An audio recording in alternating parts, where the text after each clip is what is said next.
Hi everyone. Today I'm going to be talking about the project portfolio summary dashboard. The purpose of this dashboard that we created is to give the project manager or portfolio manager a high-level overview of what is happening with his projects.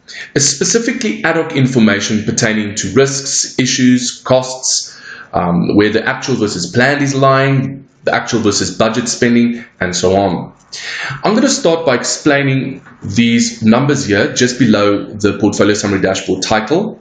Firstly, it's just going to give an indication of how many projects are within the portfolio, the total risks, issues, and the amount of non-recoverable costs that have occurred. Below is what we call a gauge graph. A gauge graph is like a rev counter. It indicates us where we're going and where we are, if we're under or over. The gauge graphs here are going to indicate for actual versus budget spending and actual versus planned progress. On gauge graphs, you can also indicate specific targets you also want to reach.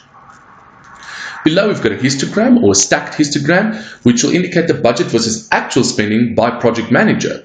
This is very, very important, as a portfolio manager can get a good indication of which project manager is underspending or overspending. If we move along to the right-hand side, which will be the filters of the dashboard.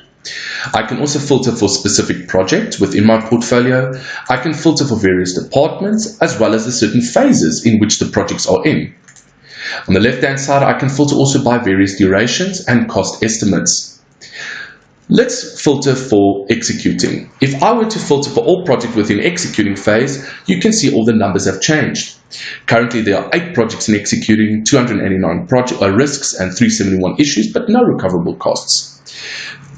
As you can see, there are 1, 2, 3, 4, 5 project managers within executing phase of projects. What are the projects' names? If you can look at the bottom here on the table, we can see that these are the projects all in executing phase.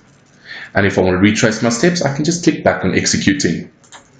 If you look at this graph here, it's a total risks by category. So in projects, you get various types of risks. In this case, or this demonstration, we've got progress, quality, and resource risks. If I were to see which projects have quality risks, I can click on it, and it will highlight to me exactly which ones. And as you can see, all the projects have quality risks. I can look at total projects by phases. As you can see that there were 8 projects in executing phase, 2 in initiating, and 2 in planning. If I click on the planning, all the figures will change, and there are my 2 projects. I'm going to keep it in planning phase, and we can have a look at the MIS reporting project and the sales recovery pilot project. Because I clicked on the graph or the circle diagram or the donut graph diagram, I could get a very quick indication of which projects it were and where the budget versus actual and how much money I actually have left. Thank you for watching the project summary dashboard.